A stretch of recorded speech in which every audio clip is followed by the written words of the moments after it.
Salut à toutes et à tous, c'est Axe et on se retrouve sur la chaîne Les Gaulois du Catch pour la réalisation du En Bref de la semaine. Pour rappeler le contexte, les En Bref ont pour objectif de vous présenter les événements marquants de Raw et SmackDown. Et de mon côté, j'ai choisi de me pencher sur les matchs bio-qualification du tournoi King et Queen of the Ring, ainsi que les promos entre Drew McIntyre, Damian Priest, Cody Rhodes et Logan Paul. Le show rouge commence donc avec une promo entre le champion du monde poids lourd Damian Priest et Drew McIntyre. Pour remettre les choses en contexte, McIntyre veut absolument un match revanche pour le titre de champion du monde poids lourd. Il ne comprend pas ce que fait Damian Priest avec le titre et le définit un peu comme un champion en carton, c'est-à-dire qu'il trouve que Damian Priest n'aurait eu aucune chance de gagner son titre sans sa mallette. Priest va un peu blâmer, va du moins reprocher à McIntyre de blâmer tout le monde pour ses échecs, mais va lui octroyer un match pour le titre de champion du monde poids lourd. Et la question que l'on se pose, où aura lieu ce match? Est-ce que ce sera lors d'un prochain Raw ou bien à Clash at the Castle? Concernant les matchs, on a donc eu 4 matchs pour les qualifications au tournoi King et Queen of the Ring. Et c'est un match féminin qui commence entre Io Sky et Shayna Baszler pour une place en demi-finale du tournoi Queen of the Ring du côté de Raw. Après un match qui a tenu toutes ses promesses, un match qui personnellement j'ai trouvé vraiment excellent, c'est Io Sky qui accède aux demi-finales du tournoi Queen of the Ring en battant Shayna Baszler par tombée. Et on avait plutôt une Io Sky qui avait un peu le côté babyface durant ce match. Elle avait clairement le soutien du public et ça s'est vu un peu dans son attitude. On avait une Io Sky qui était un peu plus différente de ce qu'on connaissait avec Damage Control. Côté masculin, on a eu un match entre Kofi Kingston et Gunther pour une place qualificative. Après un match pareil qui a tenu toutes ses promesses, après un très bon match technique entre Kofi Kingston et Gunther, c'est Gunther qui parvient à accéder aux deux demi-finales en battant Kofi Kingston par soumission avec son Boston Crab. Nous avons ensuite un troisième match, donc ce troisième match pour une place qualificative au tournoi Queen of the Ring. Un match qui opposait Zoey Stark face à Lyra Valkyria. La fin de ce match, ça se termine par des échanges de coups de pied. Lyra Valkyria parvient à bloquer le finisher de Zoey Stark et à porter son Nightwing pour le compte de 3. Lyra Valkyria affrontera donc Io Sky semaine prochaine pour la place en finale du tournoi Queen of the Ring. Et enfin le main event, Jey Uso face à Ilya Dragunov pour une place en demi-finale du tournoi King of the Ring.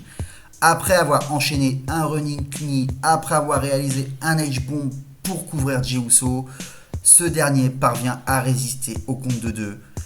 Et lorsque Ilya Dragunov a tenté de réaliser son finish, il parvient à se faire bloquer par Main Event Jey Uso. Il lui porte un spear et 1, 2, 3, Jey Uso se qualifie pour certains à la surprise générale et affrontera donc Gunther semaine prochaine en demi-finale du tournoi King of the Ring. Maintenant que nous avons pu parler de Monday Night Raw, nous allons nous pencher à Friday Night SmackDown, un épisode de SmackDown qui a vu opposer 4 matchs pour les tournois King et Queen of the Ring, ainsi qu'une promo intéressante entre Logan Paul et Cody Rhodes. On a un match à SmackDown féminin pour une place en demi-finale entre Bianca Belair et Tiffany Stratton. Et c'est Bianca Belair qui parvient à s'imposer avec son KOD et à enchaîner le tombé de 3. Et à noter que Bianca Belair semblait souffrir à son genou après le match, mais est parvenue à dire qu'en interview, elle ne serait pas au meilleur de sa forme, mais que ça ne l'empêcherait pas à tout donner pour aller au bout de ce tournoi. On a ensuite un match entre LA Knight et Tama Tonga. Et à la surprise générale pour certains, c'est Tama Tonga qui accède en demi-finale du tournoi King of the Ring après un tombé en ayant réalisé son finisher sur LA Knight.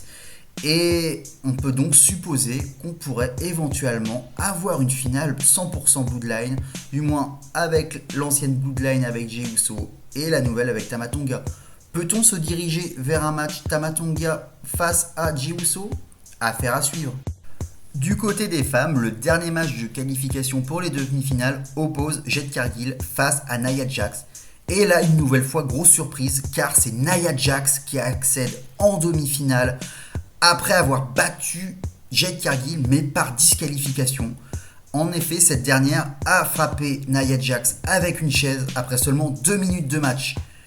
Et du coup, c'est un peu le flou parce que beaucoup d'entre nous s'attendaient à voir Jade Cargill passer et même gagner ce tournoi. Mais au final, c'est Nia Jax. Et les deux catcheuses ont même continué à se battre après le match.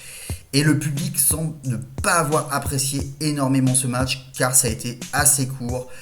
Et les deux catcheuses se sont vraiment séparées après quelques minutes de bagarre sur la rampe.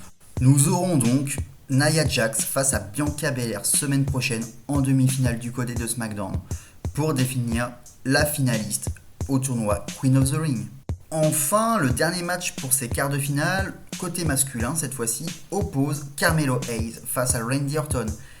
Et c'est The Viper qui parvient à se qualifier avec son RKO pour le compte de 3 et accède également en demi-finale. Et il affrontera Tama Tonga semaine prochaine en demi-finale du tournoi pour la finale donc, qui aura lieu en Arabie Saoudite.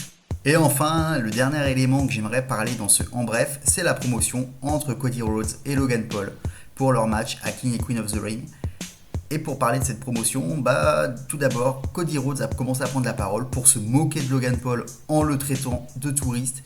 Mais Logan Paul affirme qu'il n'est pas là pour écouter Cody Rhodes, mais il est présent pour signer son contrat. Et au moment de signer, il va un peu péter les plombs, dans le sens qu'il va déchirer le contrat, car il a dit qu'il n'acceptait pas un match pour le titre des États-Unis, mais un match spécialement et uniquement pour le titre de la WWE.